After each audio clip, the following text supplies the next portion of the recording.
Bonjour et bienvenue dans le Grand Décryptage. Bonjour Magali. Bonjour Philippe, bonjour à tous. Que se passe-t-il en France? Révolte populaire qui débouche sur des actes d'une grande violence, voire des actes haineux.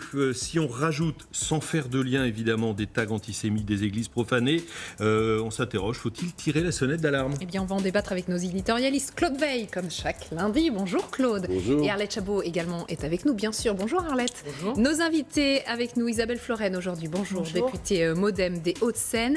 Et Jean-François Chantarot, bonjour. Vous êtes directeur de l'Audis et l'Observatoire du dialogue et de l'intelligence sociale, spécialiste des mécanismes sociaux.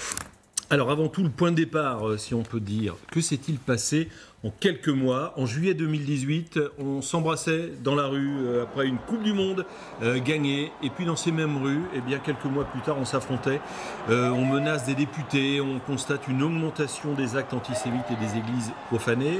Encore une fois, on le répète sur ces deux derniers points, il n'y a pas forcément de lien entre les deux. Mais question, est-ce que cette violence, celle que l'on vient de voir sur ces images, était latente dans la société française? Que s'est-il passé en quelques mois? Alors, pour autant qu'on puisse faire de l'analyse en profondeur sur des événements que nous avons encore soulignés, nous n'avons pas encore le recul de l'histoire. Moi, je crois que ce qui s'est passé est extrêmement important, c'est-à-dire que nous avons, au sein de la société française, un divorce s'est produit. Mais comme ça n'a pas été brutal, ça a été progressif, on n'y a pas été sensible.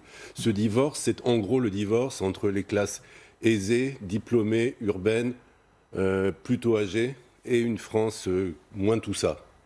Ce divorce s'est traduit dans les urnes par la montée progressive de l'abstention. Il s'est produit, je dirais, dans la sphère intellectuelle et idéologique, dans la sphère mentale, à côté du monde où nous, journalistes urbains, nous avons l'habitude d'évoluer en rencontrant des politiques, en ayant des échanges, une représentation du monde, des enjeux, etc. Il s'est développé parallèlement, un véritable monde parallèle, sur Internet en particulier, où le récit politique était radicalement différent. Dans ce récit politique-là, les politiciens sont des marionnettes, le pouvoir appartient à une poignée de banquiers, le grand remplacement est vécu par beaucoup comme une évidence, c'est-à-dire qu'il y a un complot des élites pour chasser la population française de souche et la remplacer par la population d'origine immigrée. Tout ça, je ne l'invente pas, je le sors d'un sondage qui vient de paraître de la Fondation Jean Jaurès. Ce monde-là, où ce récit-là prévaut, ou en tout cas est largement répandu, ce monde-là avait le sentiment de n'avoir aucun accès au système politique, puisque les politiciens sont des menteurs et des pourris, et les journalistes sont à leurs bottes. Et ce récit est quand je dis que c'est un monde virtuel, c'est un monde virtuel par les canaux d'expression où il se manifestait, c'est-à-dire essentiellement sur Facebook, YouTube et Twitter, mais ce sont des gens bien réels, c'est pas des gens imaginaires, c'est pas des Français virtuels, c'est des Français de chair et de sang, comme vous et moi, qui se sentaient progressivement totalement rejetés hors du système. Et ces deux mondes-là, comme dans un roman de science-fiction, ont pris contact sur les ronds-points. Et on a vu arriver sous les objectifs ce monde qu'on ne voyait pas et qui exprimait des millions et probablement un nombre assez important de millions de Français. Là-dessus, comme le phénomène gilet jaune était un phénomène contestataire, il avait une très forte puissance d'attraction. Il a attiré les Français des milieux populaires, qui est la France des fins de mois difficiles, pour faire court, selon l'expression consacrée et l'expression très juste, mais il a attiré aussi tous les profils de personnalités violemment anti-système. Que ça soit d'extrême gauche ou d'extrême droite, et je ne suis pas sûr que ces étiquettes aujourd'hui aient encore beaucoup de sens. Souvent, c'est des choses... On le verra tout à l'heure, on s'interrogera. Et donc, dans cette critique radicale de la France d'en haut, de la France des élites, de la France du fric, etc., beaucoup de gens se sont reconnus, et ce qui a été plus important et plus que tout, c'est que des grands partis politiques qui avaient fait un cinquième des électeurs, des voix aux élections, on dit mais oui, ils ont raison, c'est notre combat. Et du coup, ça a pris une ampleur qui était totalement imprévisible lorsque Jacqueline Moreau a commencé à interpeller Emmanuel Macron en lui demandant ce qu'il faisait du pognon. Jean-François Chantarot, je rappelle que vous êtes spécialiste des mécanismes sociaux. C'est un diagnostic que vous partagez. C'est Jean-Pierre Raffarin qui parlait de la France d'en haut, de la France d'en bas. C'est un peu ce que vous venez de nous décrire, Claude Veil. Deux France qui s'opposent. Il y a la longue vue et la courte vue. On peut souscrire à ce qui vient d'être dit. La longue vue, c'est que nous sommes dans une société française qui est une société de rupture. Si vous regardez depuis 1789, nous avons enchaîné 16 systèmes institutionnels. Dans le même temps, les Anglais sont restés dans le même système institutionnel. Ça veut dire qu'à l'intérieur du système, on a du mal à s'exprimer, on a du mal à débattre, on a du mal à entendre la différence, on a du mal à inclure la diversité. Et quand on n'inclut pas la diversité, elle existe néanmoins, on peut la mettre sous le tapis pendant un temps, mais elle finit par surgir. Et là, on renverse tout. Et ça, c'est la tradition française, parce qu'à l'intérieur du système français, on ne sait pas débattre. Donc ça, c'est la longue vue. Et nous vivons en ce moment la même chose. Et vous avez montré en introduction les images du 18 juillet. On peut tenter sur la courte vue de faire un lien avec le 18 juillet. Le 18 juillet, Alexandre Benalla est dans le bus qui conduit l'équipe de foot. Moi, on m'apprend le 21 juillet qu'il y a un problème là. Et donc, ce sont des personnes qui sont informées dans les services de sécurité qui disent ça s'est très mal passé. Parce qu'on a là affaire à quelqu'un qui est de l'Élysée, qui décide tout seul que les joueurs de foot ne peuvent pas descendre calmement les Champs-Élysées, on n'a pas le temps et il faut qu'ils aillent faire la fête avec le chef de l'État. France d'en haut, France d'en bas, non-écoute, pas de respect de la diversité, ça c'est la courte vue et c'est le déclencheur. Mais ce déclencheur n'existe que parce que dans la société, nous organisons le débat depuis 30 ans. Dans la société, il n'y a pas d'espace de débat. Il n'y a pas d'espace de rencontre, des faits, rencontre des idées, rencontre des propositions, rencontre des analyses. Et c'est ça qu'il faut construire en intégrant tout le monde. Alors c'est peut-être intéressant, Isabelle Floren, d'avoir votre réaction sur deux choses. On ne peut pas débattre finalement en France, il n'y a pas d'espace de débat. Et deuxièmement, la France d'en haut qui dessine même lorsque des footballeurs français champions du monde reviennent en France. Moi, je souscris aux analyses. On a été élus en juin 2017 sur une cocotte minute. Quand même, c'est pas nouveau, ce débat sur la fracture sociale, sur cette fracture des élites, en tout cas avec la base. On le savait. D'ailleurs, Emmanuel Macron l'avait dit lui-même durant sa campagne et il voulait, en tout cas, il y a une tentative de faire autrement.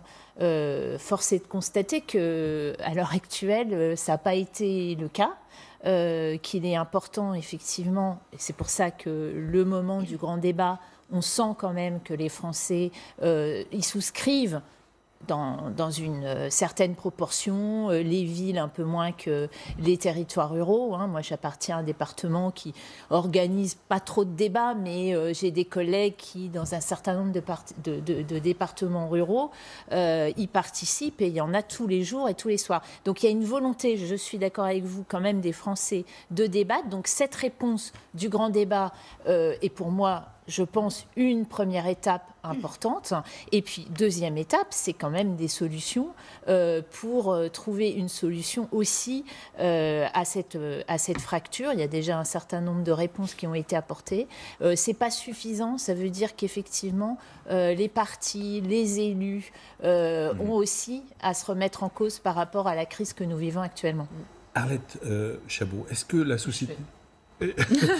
On va vous poser une question dont vous allez répondre, oui. Si vous le voulez bien. Non. Est-ce que la société française n'est pas parcourue aussi de soubresauts? On va regarder quelques images. Elles ne sont pas si vieilles. 1er mai 2018, on se souvient des manifestations dans Paris extrêmement violentes. Il y a des gens qui se sont retrouvés dans un fast-food. Ils ont failli mourir brûlés vifs. Il y a eu ce CRS aussi au moment des lois, des manifestations contre la loi El Khomri qui a été transformée en torche vivante. Donc voilà, ce qu'on redécouvre là en novembre, décembre, janvier, février 2018-19, on les a vus il y a quelques mois. Est-ce que ce sont des soubresauts ou là c'est plus profond? Moi je souscris à la France coupée en deux, coupée en quatre, coupée en deux la France d'en haut, la France d'en bas. Aux élections présidentielles, on a dit qu'elle est coupée en quatre et on peut rajouter en 5 parce qu'il y a les abstentionnistes aussi et parmi les gilets jaunes il y a beaucoup d'abstentionnistes. Voilà. Après la France effectivement est un pays éruptif. Alors, de temps en temps, paf, c'est les banlieues qui explosent. Là, c'est plutôt la France rurale qui explose. Il y a des manifestations, on l'a dit, de plus en plus violentes, mais c'était aussi des manifestations, on l'a dit, qui étaient aussi avec des gens d'extrême gauche qui venaient, c'était vrai pour la loi El Khomri, c'était vrai pour le 1er mai, des gens qui s'expriment évidemment très, très violemment. Il ne faut pas oublier ça non plus, c'est-à-dire qu'il y a des phénomènes extérieurs. Et la CGT, le 1er mai, est totalement dépassée par, on se souvient, des images de ces Black Blocs, des gens qui arrivent, qui s'habillent alors, en noir et qui se mettent à l'avant de la manifestation. On avait aussi des gens très violents. La violence, la radicalisation, la radicalité, ça aussi, on a fait plein de débats pour dire il y a une montée des radicalités, il y a une zadisation, autre mot qu'on utilise beaucoup, d'un certain nombre de mouvements aujourd'hui, référence bien sûr à Notre-Dame-des-Landes, avec des points de fixation et des gens qui n'hésitent pas à utiliser une violence, et encore une fois avec des extrémistes d'extrême gauche. Et on l'a vu avec ce qui s'est passé à Lyon, extrême droite contre extrême gauche. Donc c'est ça. Et pour le reste, effectivement, il faut réorganiser du débat en France, parce que la France, encore une fois, elle ne sait pas... on parle beaucoup de débats. Moi, je parle des conférences de consensus dans d'autres pays où on prend un sujet, on débat tranquillement, on élabore un certain nombre de propositions, c'est pas français, et ça. puis on fait voter les gens, et tout ça se passe dans le calme, et tout le monde trouve ça formidable. Non, c'est pas. Il y a un grand débat, il y a des Français qui vont débattre, il y a des Français qui s'engueulent, il y a des gilets jaunes qui se divisent tous les jours un peu plus, et au bout du compte, c'est le président de la République qui décidera, et on espère qu'il y aura des solutions qui seront concrètes à porter et des réponses à porter. Mais ce n'est pas un pays du consensus, la France, donc ce n'est pas la peine de rêver. On n'est pas une démocratie du nord apaisée, de l'Europe, on n'est pas une démocratie apaisée. Giscard en rêvait, Valéry Giscard d'Estaing en rêvait. Ça ne serait plus la France. Oui. Donc voilà, de temps en temps, ça éclate, c'est une marmite, ça chaud, hop, on lève le couvercle, ça sort une fois. Et le problème, après, c'est que dans la plupart des cas, et je reviens aux banlieues, il ne se passe rien. Ou alors, il ne se passe pas assez, les réponses ne sont pas suffisantes, il n'y a pas de suivi, et 10 ans après, on s'aperçoit que ça éclate d'une autre façon. Le problème, c'est que là, on a eu affaire à un mouvement filant qui démarre sur une jacquerie antifiscale, ce qui est assez classique en France, qui s'enchaîne sur une protestation sociale, puis une protestation contre la violence policière, qui a été dans le troisième temps le mot d'ordre fédérateur, et maintenant... on est dans un quatrième temps qui est purement politique, qui est en réalité la remise en cause des institutions et le départ du président de la République. Or, là, l'espace de discussion est extrêmement réduit. On ne peut pas faire un Grenelle de Macron doit-il rester. Ça me paraît très compliqué, parce que il faut bien voir que ce qui reste aujourd'hui du mouvement des Gilets jaunes est dans une contestation radicale des formes même de ce que nous appelons, nous, la démocratie. Nous n'avons plus le même vocabulaire, nous n'avons plus le même langage. Le RIC, qui est devenu le thème fédérateur sur les ronds-points, sort du cerveau d'un professeur qui s'appelle Étienne Chouard, dont je vous invite à lire les travaux. Et qu'est-ce que c'est le discours d'Étienne Chouard ? C'est la démocratie, c'est la dictature. Le système médiatique, c'est le mensonge. Donc, dans le cadre des institutions que nous connaissons, l'espace de discussion devient extrêmement compliqué, puisque tous les politiciens sont des pantins entre les mains de la finance qui n'ont pas d'autre but dans la vie que d'affamer le peuple. Donc on ne peut pas discuter avec eux. Donc c'est très très compliqué, monsieur qui essaie de créer du dialogue. Bon courage. Oui, alors en fait, il se trouve qu'Étienne Chouard a fait partie, il y a plus de 25 ans, de nos travaux, et l'idée du RIC est née au sein de notre comité de direction. Néanmoins, et moi je ne souscris pas à ça pour une raison simple, c'est qu'un référendum, c'est un processus de décision. Or, le débat n'est pas un processus de décision, le débat doit être un processus de réflexion qui prépare la décision pour qu'ensuite les décideurs puissent assumer leurs responsabilités. Donc ne pas confondre à remplacer la réflexion qui n'existe pas par un système de décision différent. Et donc, si on donne la possibilité de décider à des gens qui n'ont pas mûri la compréhension des enjeux, qui n'ont pas un niveau d'éveil suffisant sur la complexité des enjeux, alors la décision ne peut être que mauvaise. Donc, il faut faire très attention. Vous êtes dans le mépris de classe. Non, mais les conférences de consensus, c'est ça. Il y a des experts qui viennent, qui informent, les gens réfléchissent, travaillent. Il faut construire un processus de réflexion collective. C'est ça qui nous manque. Et de ce point de vue, madame, vous avez raison, le grand débat est un grand début, mais ça n'est qu'un grand début. Ne nous y trompons pas, comme vous l'avez dit, il ne s'agit pas d'empiler les sujets et d'avoir quelqu'un qui est le chef qui va décider, qui vient monologuer pendant des heures. Là, ça n'est pas du débat. Le débat, c'est la confrontation, c'est la co-construction, c'est l'entente de tous les avis, c'est construire des analyses croisées, et ça n'a pas lieu pour l'instant. C'est ça qu'il faut inventer et qu'il faut ajouter au système institutionnel. Il ne s'agit pas de venir balayer le système de représentation, il s'agit de lui ajouter un processus de débat citoyen qui est préalable au débat parlementaire. Et ça n'a pas lieu, et c'est ça qu'il faut ajouter. Si on fait ça, on arrivera à construire du consensus à grande échelle. D'accord avec vous ? Parce qu'en matière de débat, on a quand même des élections en France. Normalement, on peut se dire c'est un moment de débat. Mais visiblement, ça ne suffit plus. On va s'intéresser. Alors, Claude Veil parlait de ces institutions qui étaient un petit peu dans l'œil du cyclone. À présent, des parlementaires, des élus, comme vous, parce que vous allez nous raconter, mais je crois que vous avez également subi des menaces, sont donc menacés. Laura Pouget. Samedi, à Paris, des manifestants tentent d'abattre ces palissades positionnées devant l'Assemblée nationale. Dégradation, tentative d'intrusion. La veille, c'est Richard Ferrand, son président, qui a vu sa résidence secondaire du Finistère en partie incendiée. Selon le procureur de Brest, l'origine criminelle ne fait aucun doute. Dernier acte d'une longue série à l'encontre des députés.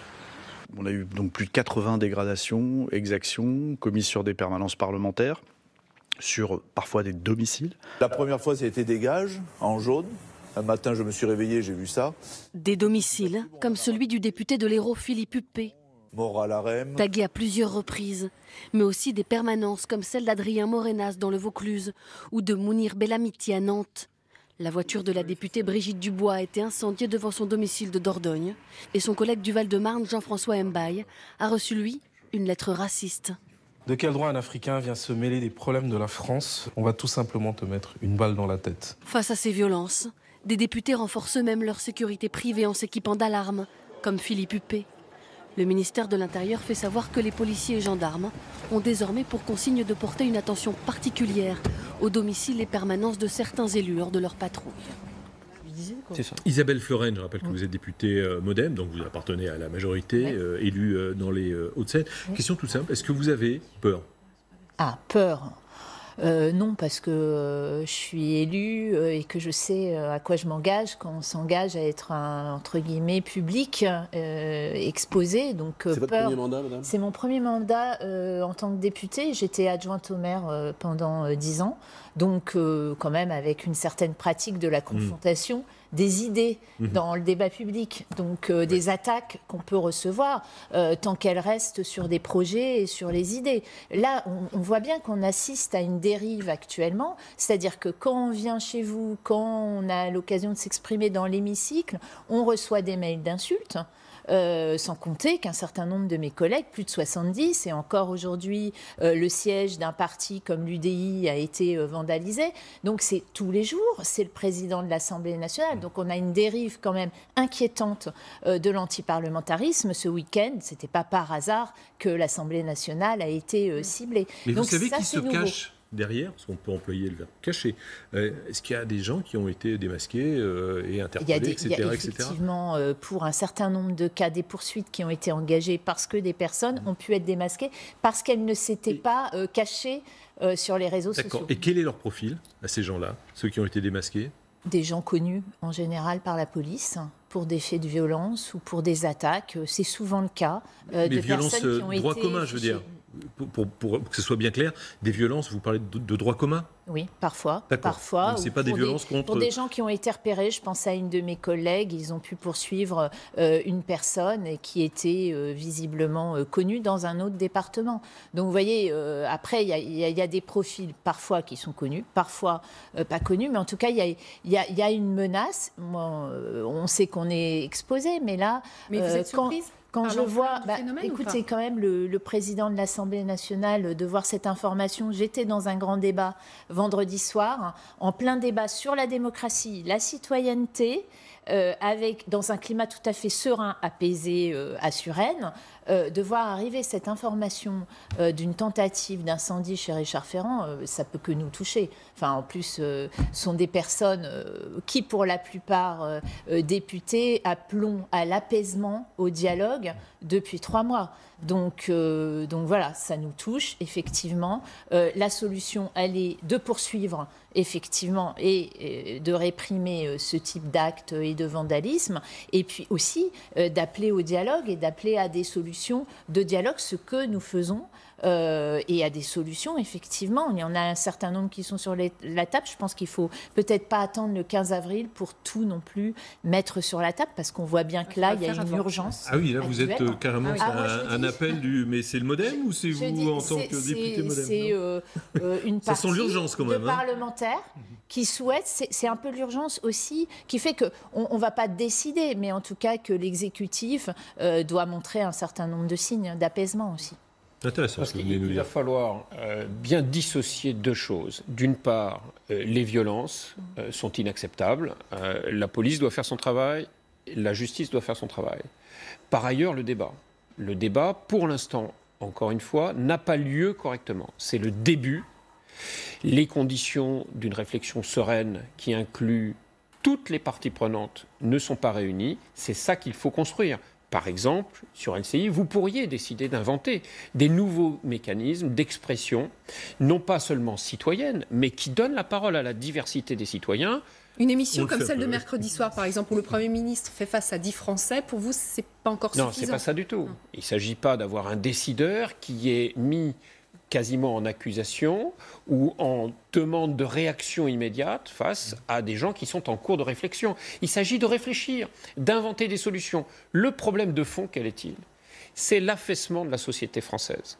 Affaissement économique. Le pouvoir d'achat est en baisse. Le pouvoir d'achat par habitant, le PIB par habitant est en baisse en comparaison de nos voisins. Exact. Vous avez, par rapport aux Suisses, on est presque 2 fois inférieur. Par rapport aux Allemands, on est 1/3 inférieur.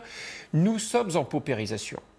Pas seulement sur le plan économique, l'affaissement se voit aussi sur le plan linguistique. Vous regardez la télévision, sur votre chaîne et sur d'autres, les Français parlent au français en anglais. On a du mal à accepter l'innovant dans la société française, l'innovation. On a du mal à entendre ce qui pourrait sortir du cadre et inventer des solutions nouvelles. Or, si l'on veut construire du pouvoir d'achat, si l'on veut construire une société qui fonctionne, il faut se donner la possibilité d'aller à la conquête de toutes les innovations pour être capable de poser ces innovations avant tous les autres, pour inventer les prochaines générations de produits, que ce soit les voitures, que ce soit les téléphones, que ce soit ce que vous voulez, les carottes râpées, être capable d'inventer des solutions nouvelles. Et ça se fait avec tout le monde, à tous les étages. Et de ce point de vue, le problème que l'on vit en ce moment dans le champ politique se vit également dans le champ économique. C'est-à-dire qu'on voit dans l'entreprise la nécessité de réinventer le mode managérial, de réinventer le rôle du dirigeant, et il se vit également dans le champ social. Difficulté et nécessité de réinventer des systèmes d'expression des militants à l'intérieur des syndicats, à l'intérieur du patronat. Le MEDEF, la CFDT, la CGT-FO, la CGPME, aucun n'a de leçons à donner aux autres de ce point de vue-là, et tous ont à construire des nouveaux systèmes de réflexion collective. Vous avez l'air d'accord, mais alors il y a un chantier qui est énorme là. Oui, mais après tout, je veux dire, je suis absolument d'accord. Je dis, ce mouvement des Gilets jaunes bouscule les corps intermédiaires. Ce que vous dites, quelque part, c'est les représentations syndicales, mais également les partis politiques et les élus. De toute façon, bouscule de façon assez radicale. On voit bien que chacun dans son rôle est déstabilisé. C'est pas nouveau, mais là, on sent qu'il faut réinventer ce dialogue. Vous voyez, le grand débat, finalement, on l'organise, certains y prennent part, mais on demande aux partis de ne pas trop y aller non plus. Donc c'est quand même étonnant. Mais les partis devraient on va marquer une petite pause. Merci les Gilets jaunes, entre parenthèses. Pour le grand débat en tout cas, parce que sinon on n'aurait peut-être pas eu. Qu'ils y participent surtout aussi.